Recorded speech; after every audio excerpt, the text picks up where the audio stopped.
Welcome to Get Rich Education. I'm your host, Keith Weinhold. President Donald Trump's tax plan versus Democratic presidential nominee Joe Biden's tax plan. Which one would benefit consumers like you and investors like you the most? And we're joined by a great guest today on Get Rich Education. Congress just made it possible to get up to $100,000 out of your current 401k or TSP to invest in real estate, gold, or even your own business. That's even if you're still working, and avoid the IRA UBIT tax. The thing is, you can get your money tax and penalty free for a limited time. The EQRP is your secret weapon. With the CARES Act expiring soon, the EQRP company helps you unleash your retirement funds now. Learn more and text message EQRP in all capital letters to 72,000. You're listening to the show that has created more financial freedom than nearly any show in the world. This is Get Rich Education.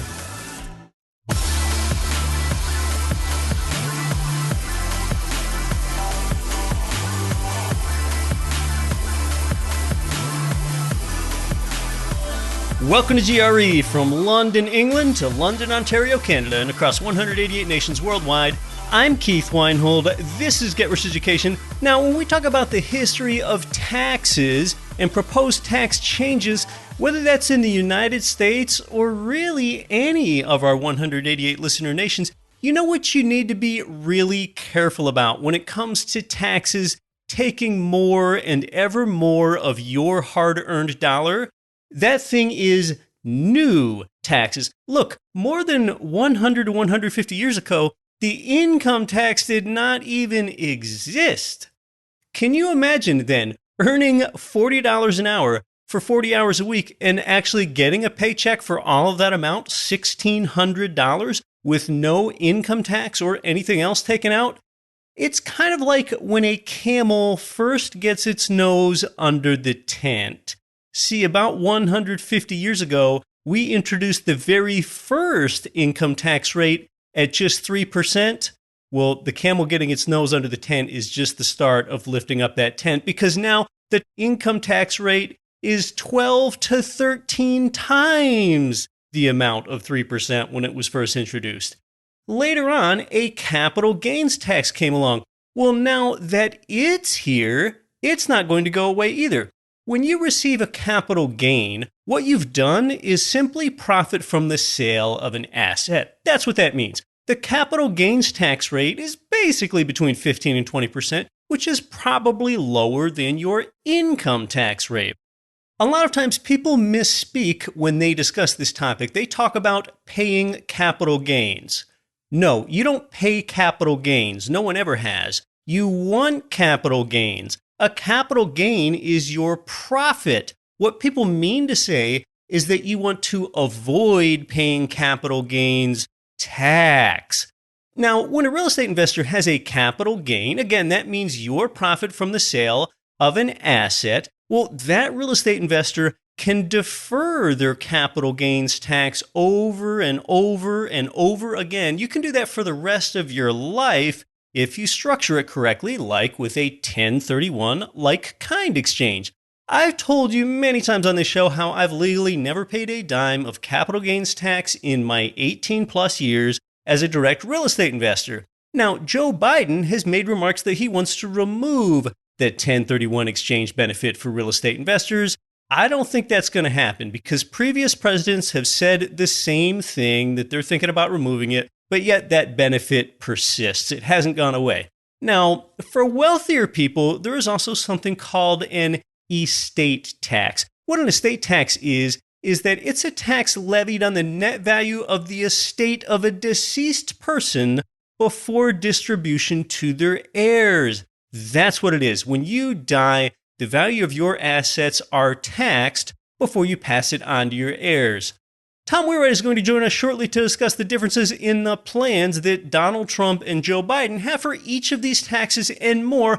But first, an interesting real estate story to think about is that at the current pace of home sales, it would only take 3.3 months to run out of real estate inventory in America today. And as you know, 6 months of inventory is a balanced market. So this supply and demand mismatch is just continuing to push prices skyward. In fact, it was just reported that the median existing home price is up to nearly $311,000. That's an 11.4% increase year over year. Again, you've got to keep in mind that people desire larger homes today, so that helps push up that median value.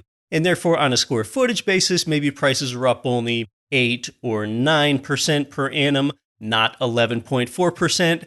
Shadow demand has been exposed. This demand is now out in the open. With the low interest rates and the pandemic, the buyers are out in droves. In fact, there's an open house right across the street from where I live currently. I see all the foot traffic in and out of there.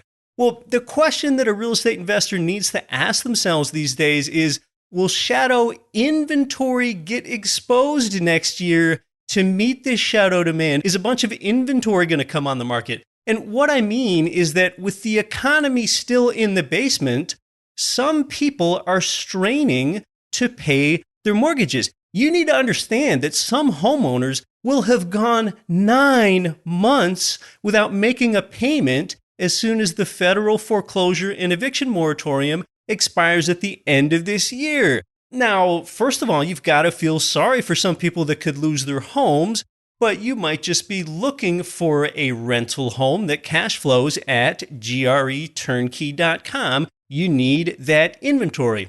So if the foreclosure moratorium expires and now homeowners have no foreclosure protection and homeowners that can't pay their mortgage lose their home, maybe that would finally free up some inventory here in a nation where we are still undersupplied by more than 2 million housing units. In the meantime, one place you can find inventory at greturnkey.com is with the 3 Florida providers there that offer new construction homes. Other providers there are in new construction now, like the Alabama providers there. Of course, there's existing construction property at greturnkey.com as well. There is just less of it. Let's talk to Rich Dad tax advisor Tom Wheelwright about Trump versus Biden tax plans.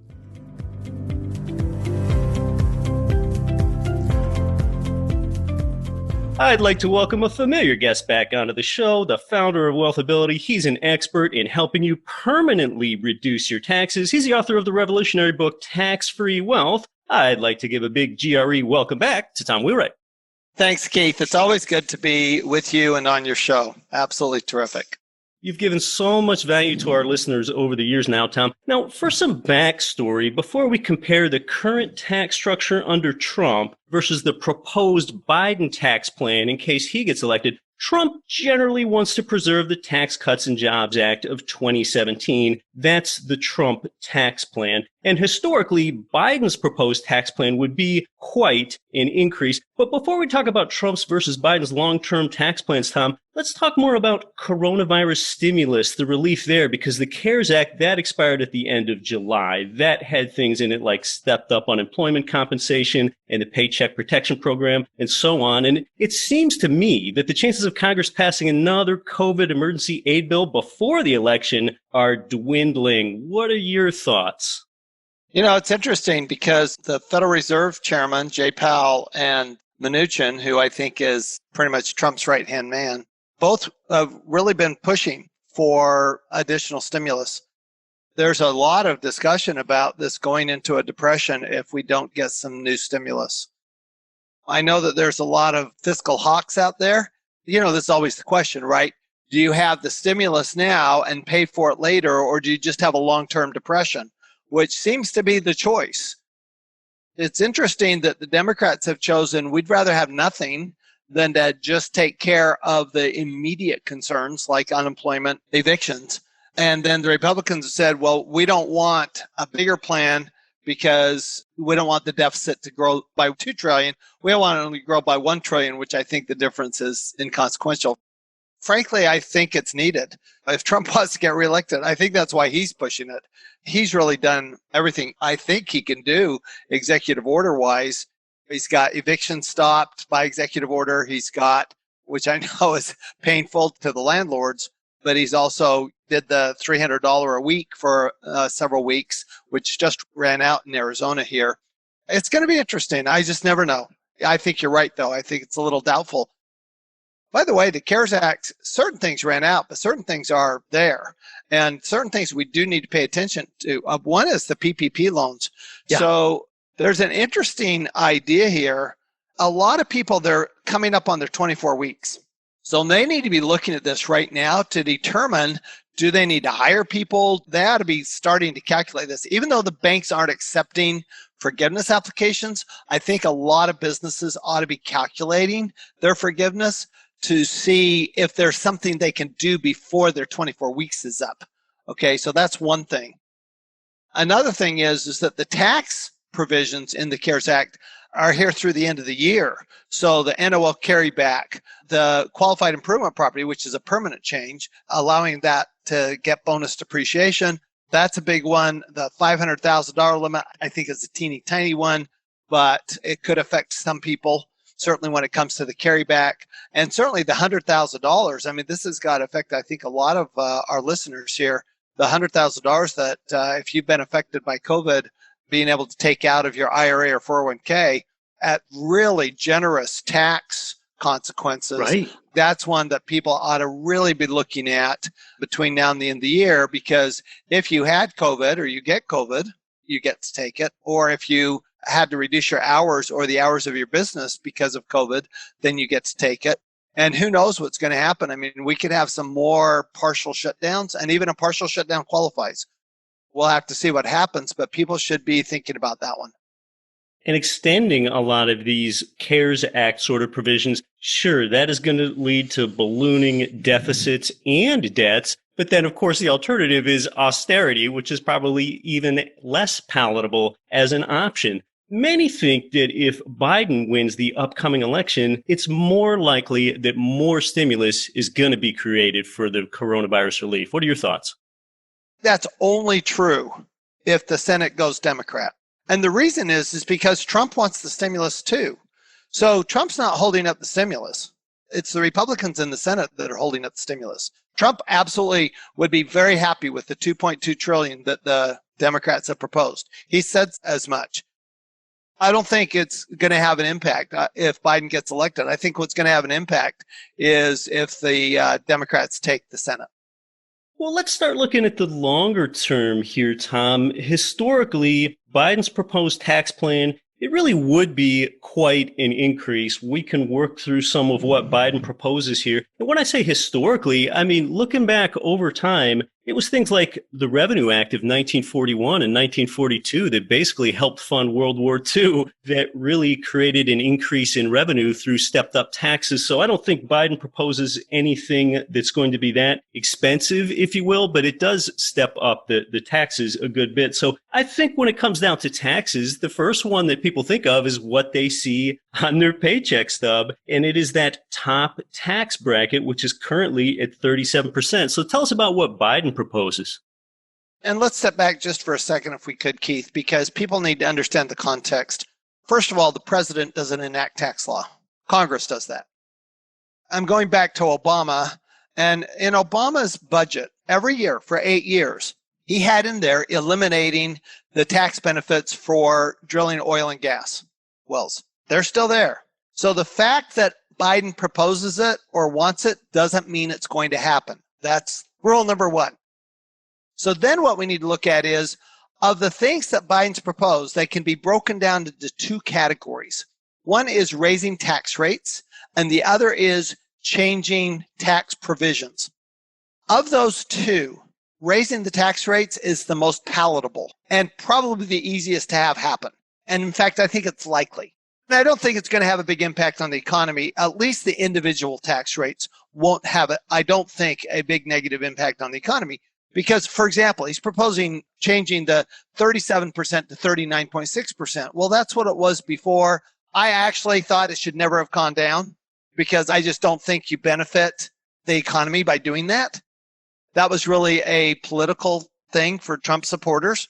When Trump moved it from 39.6 down to 37, where it is right, now. When he moved from 39.6 to 37, that was a nod to his constituents is all. And pushing it back up is going to be inconsequential. Keeping it under 40%, that's consequential. That's a magic number. There's a reason it's under 40% because when you get over 40%, people start looking at tax shelters. They spend more effort on their taxes when it gets over 40%. So that's why he's not proposing putting it up over that. He also wants to add increased tax rates for people making over $1 million, people making over $5 million. That's actually not a bad idea. If you're going to raise revenue, that's probably the least painful from an economic standpoint. Now, it's not a huge amount of money, right? Let's face it. What is a much bigger number is raising the capital gains rate. And he's proposed raising the capital gains rate to ordinary income rates when your adjusted gross income is over $1 million. Here's the biggest issue there. I don't know anybody's talking about this. What is a capital gain? You know, we had these carried interest rules that changed in the 2017 Tax Cuts and Jobs Act. And what they did was they said, well, now you have to have the carried interest for 3 years. The question was, in the committee reports, these are the reports of the people who are proposing the law, it was very clear that it applied to real estate. But when it came out, the law actually didn't apply to real estate. It appeared to exclude real estate. And then when the IRS issued regulations this summer, they excluded real estate and they excluded businesses.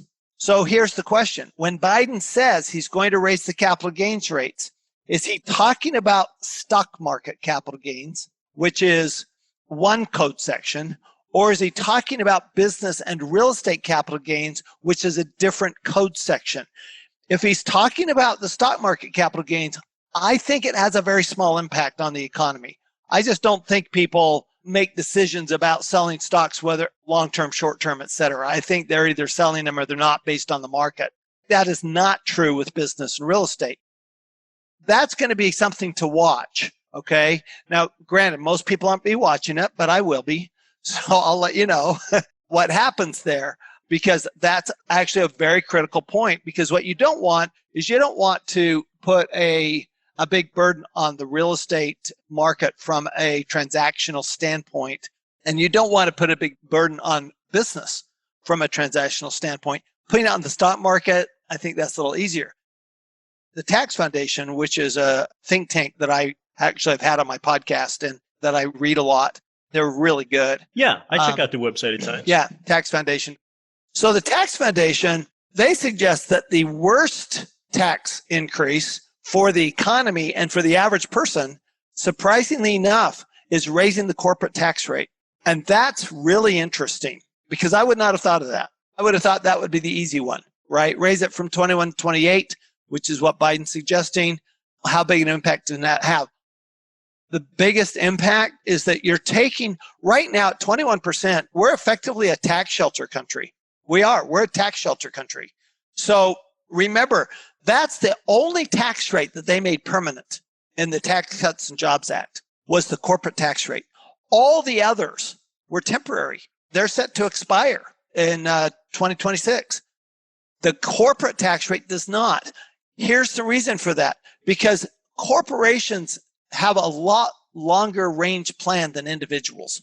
And so corporations, they can't move easily. The whole point of the 21% rate is not to benefit U.S. companies.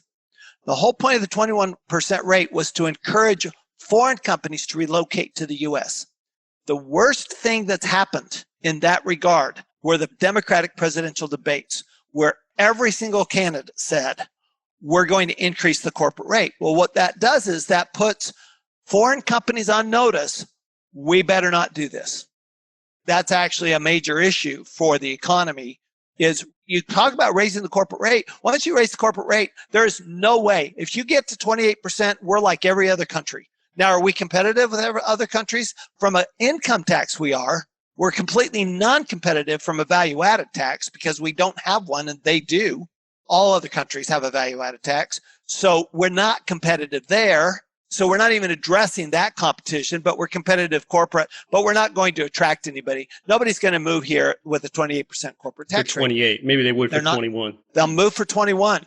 Remember, Trump wanted 15, would have absolutely brought people in. Absolutely, without question. Right. What a magnet. What an attraction that would. It would have been a huge magnet. I mean, look at Ireland. I mean, look who's in Ireland. Google's in Ireland. Apple's in Ireland. Right. Medtronic's in Ireland.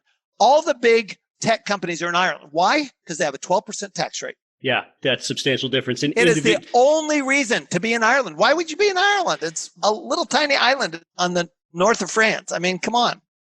There's one reason. And individuals can be more nimble than corporations. So corporations need that sense of certainty and permanency with the tax rate before they make those big scale decisions. Well, you covered an awful lot there. So with the top tax bracket currently being 37%, Biden proposing it run up to 39.6%, because psychologically, if that's a federal rate of 40% or higher on your income taxes, then once it gets higher than 40%, people realize they're only keeping 50 some cents of every dollar earned. And of course, Californians can probably take less consolation in this because their top income tax rate is 12.3% on top of the 37 already. So if Biden, they're talking about a 16.8% rate. Yeah, they're talking about hiking theirs too. But if Biden hiked it up to 39.6% in California, you already pay 12.3%. So a Californian, therefore, if Biden were elected and he got his wishes through Congress, they'd already be paying 52% or so in California, keeping only 48 cents of every dollar.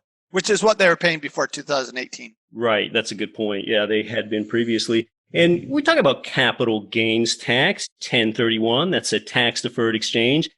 1031, by the way, there's been a lot of discussion in real estate. I do not think that will go away. I don't. So a short-term capital gain is a profit from an asset held for less than a year, and a long-term capital gain is a profit from a sale of an asset held for more than 1 year. So that's what Biden proposes to do, to take short-term capital gains tax rates, which are currently higher because they're the same as your ordinary income tax rates. And then long-term, Biden would want to take your long-term capital gains to ordinary income tax rates as well, which would be hiking them basically beyond the 15 to 20% that long-term capital gains are taxed at now. 1031 tax-deferred exchange. That's a valuable tool for real estate investors. Previous presidential administrations had threatened to remove it. What the 1031 exchange does is provides liquidity in the real estate market. That's what it does. Yeah. And you don't want to take that liquidity out of the market. That would be a really serious change. And I just can't see Congress going along with that. I can't. Because previously, I think Obama had proposed at least making limitations to the 1031 tax-deferred exchange. And then when Trump came on, actually limitations were imposed on the 1031 tax-deferred exchange. But for real estate investors, things essentially have not changed. Right. Well, what Trump did was in the 2017 Act is they eliminated the like-kind exchange for personal property. So the big impact, which is interesting because I've never seen anybody really talk about it, is you can't now trade in a business car and not pay tax. That trade-in is taxable when you trade in a business car because it used to be a 1031 exchange. It's not anymore.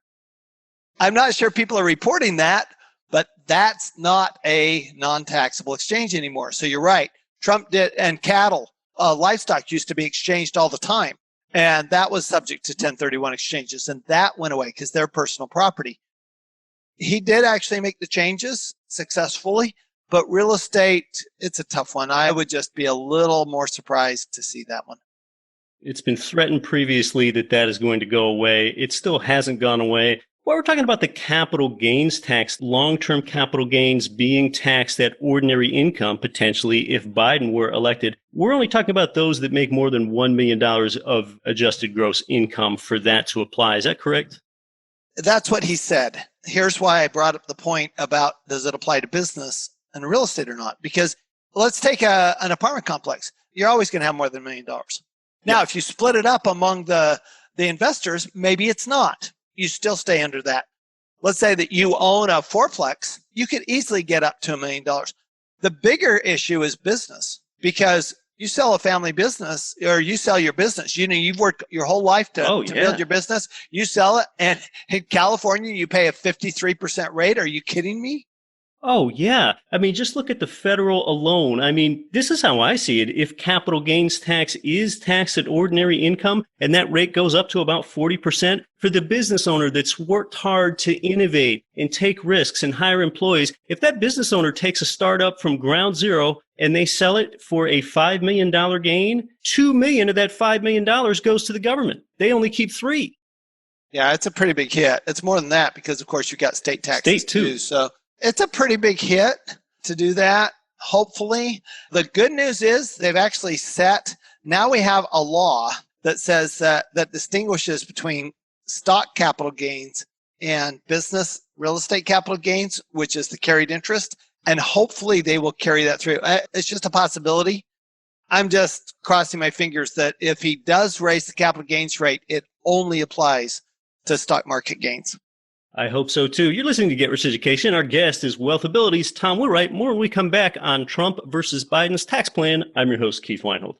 Most rental property investors choose either positive cash flow or home price appreciation, but one real estate market can provide both. Jacksonville, Florida, with 9% lower home prices than the national median, 1% higher gross rents, and Jacksonville has appreciated 34% more than other comparable cash flow markets since 1991. Get positive cash flow today and appreciation for tomorrow. To invest for cash flow and growth in Jacksonville, go to cashflowandgrowth.com.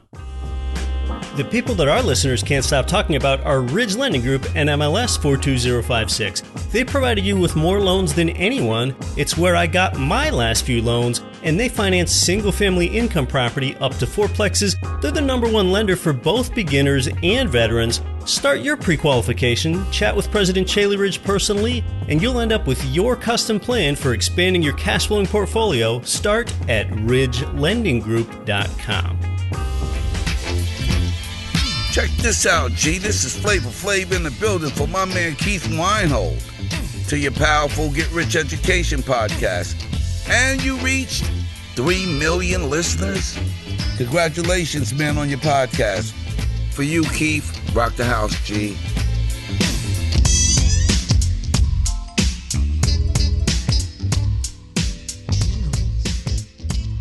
You're listening to the show that's created more financial freedom for busy people just like you than nearly any show in the world. This is Get Rich Education. I'm your host, Keith Weinhold. We're talking with Tom Wheelwright about Trump's tax plan versus Biden's proposed tax plan. And some of this, Tom, centers on the estate tax. Tell us about that. So you'll recall, first of all, if you go back, Obama actually raised the exclusion on estate tax quite a bit. And then Trump raised it again. So right now, very few people pay estate tax. I mean, you've got to have, as a married couple, you have to have over $23 million in order to pay estate tax. A lot of people aspire to that, but it's pretty easy to avoid. Biden wants to reduce that, and he wants to reduce it to $3.5 million per individual. And if there's one other change he wants to make. So just reducing $3.5 million, it's okay. It's been to $3.5 million before Obama. You know, it can go back to $3.5 million. We can always plan around that. The biggest change, you have tax rate changes, but you have fundamental changes to the tax law. Biden's tax rate changes, I think they're not the end of the world.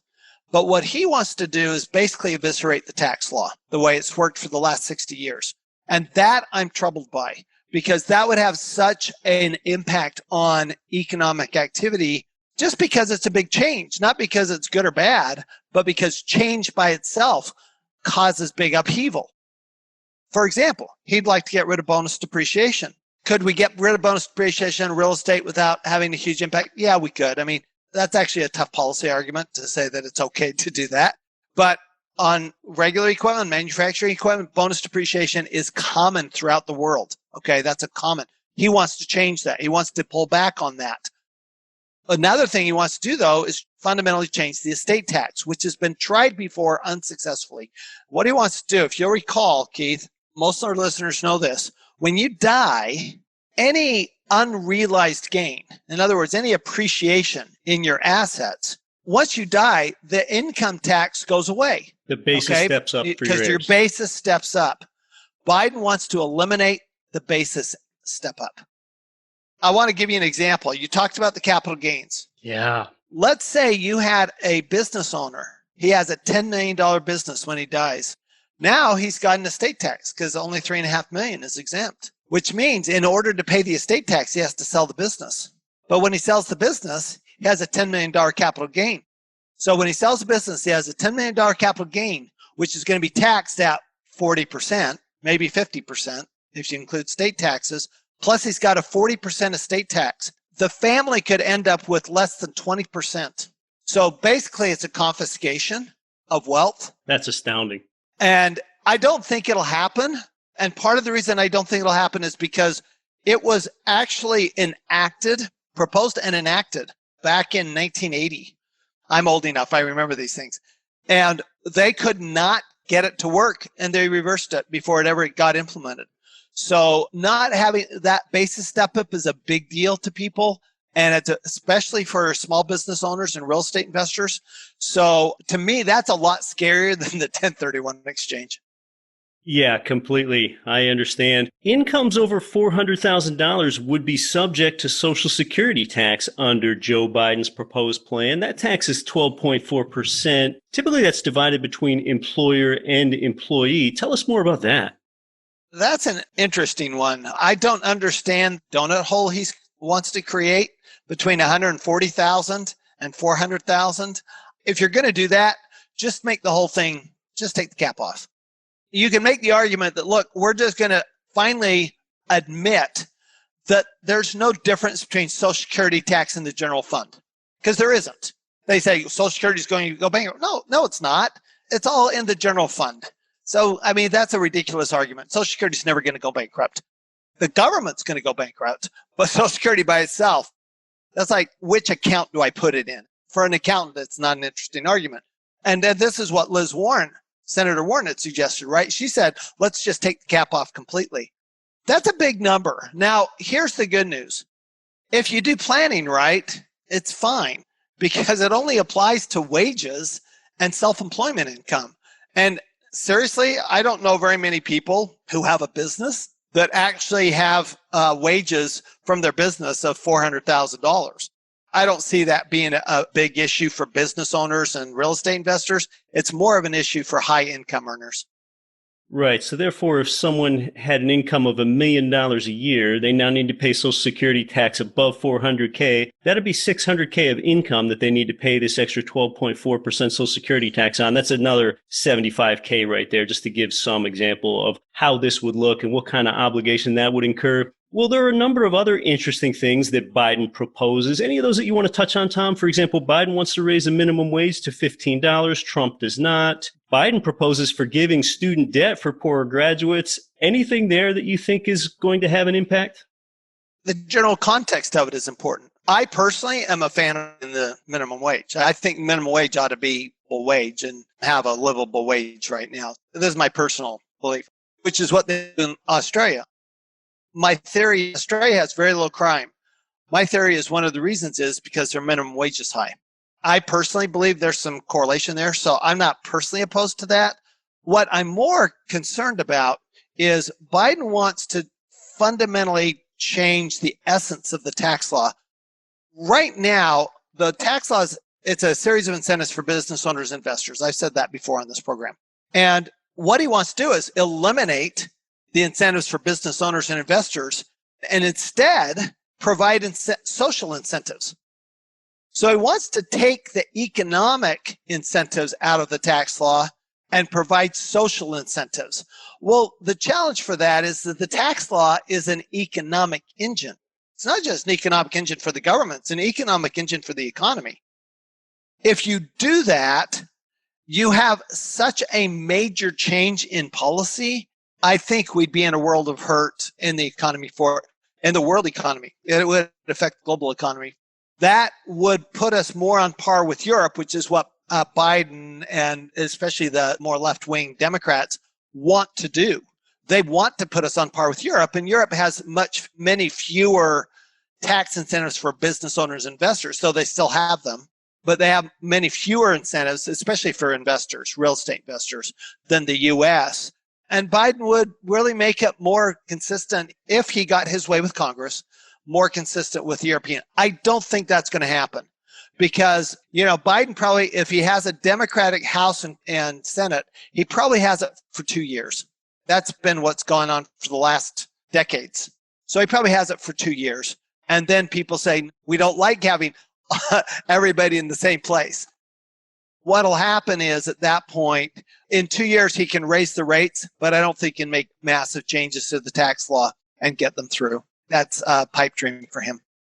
That's a good point, because every 2 years you have these interim elections where people seem to want to bring it back the other way, who the opposite of the incumbent is. What about our ballooning national debt? I mean, how many presidents and how many Congresses are really giving regard to that? It seems like a lot of them are long-term incentivized to not want us to have austerity because no one wants to live in impoverished conditions under their watch. I mean, is there really any incentive toward reducing the national debt, truly? Trump and Biden, this is probably the one place they don't think the national debt is important. Either one of them does. Trump has very much done more to increase the deficit than any president in history. He clearly doesn't care about the deficit. There's this interesting theory, this modern monetary theory. Their theory is that it doesn't matter. It's scary to me. It's an interesting opinion that can you get away with deficits forever as long as everybody has deficits? So as long as it's not just the U.S. government, but it's also the Chinese government and the European government, everybody has deficits. Can you get away with it forever? Maybe you can. I don't know the answer to that. It sounds bizarre to me. I think it's a little scary to me, but I don't know. We have not had a president really concentrate on the deficit, interestingly, since Clinton. Obama did a little bit because the Republicans have been the ones that have blown up the deficit. It's not been the Democrats. So it'll be interesting to see what happens if Biden's elected. Almost every president seems to run up the debt. Well, Tom, you are an expert at helping people permanently reduce your taxes. You've been doing it for a long time, especially for real estate investors and business owners. If someone wants to learn more about that, what's the best way for them to do so? They would go to wealthability.com. Wealthability is just like it sounds.com and just schedule a call with us where I would help. I don't know if you know this, Keith, but we now have a network of over 50 CPA firms around the world, and we're growing every day in our network. We use the Wealthability system. So I always say it's a combination of having the right system with the right advisor. And we've actually training the advisors by themselves. They can't do it, but with our system, it's been working. If you're interested in a great system for reducing your taxes and a great advisor, come to wealthability.com. We'll help you any way we can. And you've really been building up the number of members in your network over the past few years. That's wealthability.com. Tom Wheelwright, thanks so much for coming back onto the show. Thanks, Keith.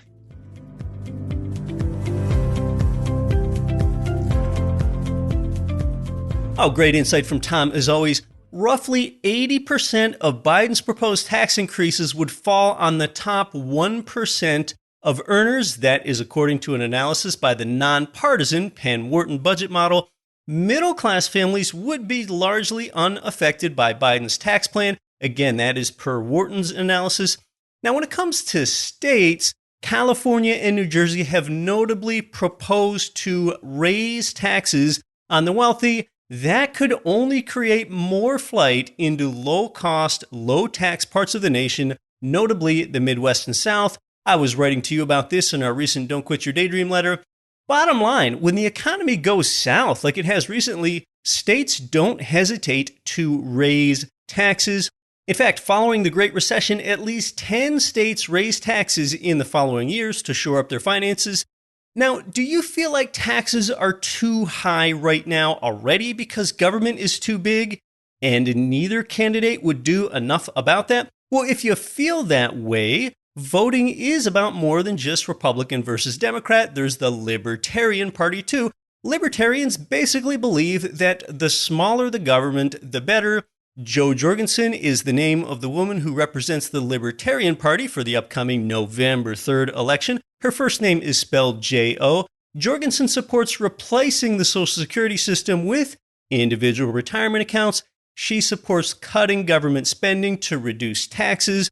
The Libertarian Party candidate has finished third in each of the past few elections, but they are moving up in the results as more voters are getting fed up with the two-party system. In fact, 2 presidential elections ago, the Libertarian candidate, Gary Johnson, he got just 1% of the vote, but last election he got 3.3% of the vote. So last election, 2016, therefore, fully 1 in 30 voters went Libertarian, and Joe Jorgensen is the one that carries that flag this year. Libertarians want less government, and then there are more than just 3 parties as well. So you can look into that more if that happens to interest you. Today's show certainly is not any sort of voting guide. We are more focused on the financial and tax elements of an administration's platform here.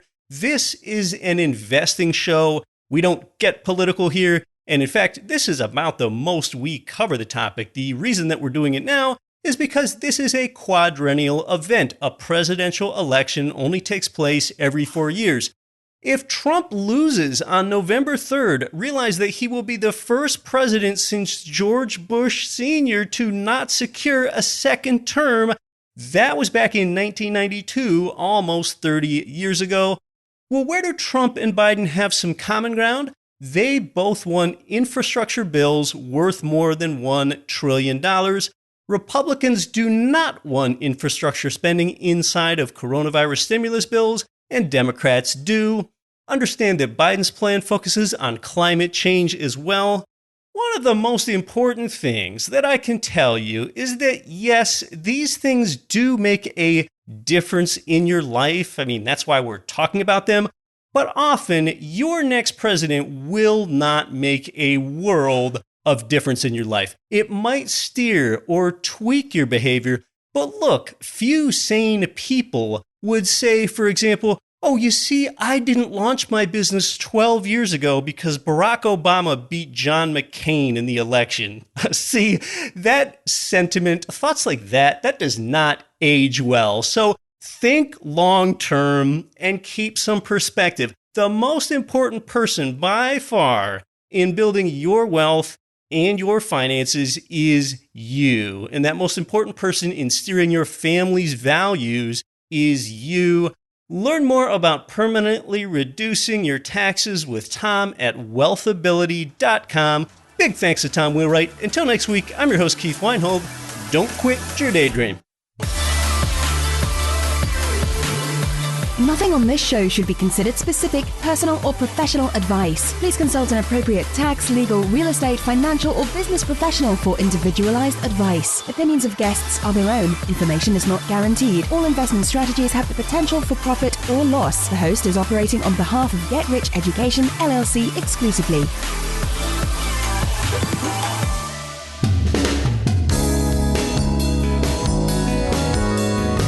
The preceding program was brought to you by your home for wealth building, GetRichEducation.com.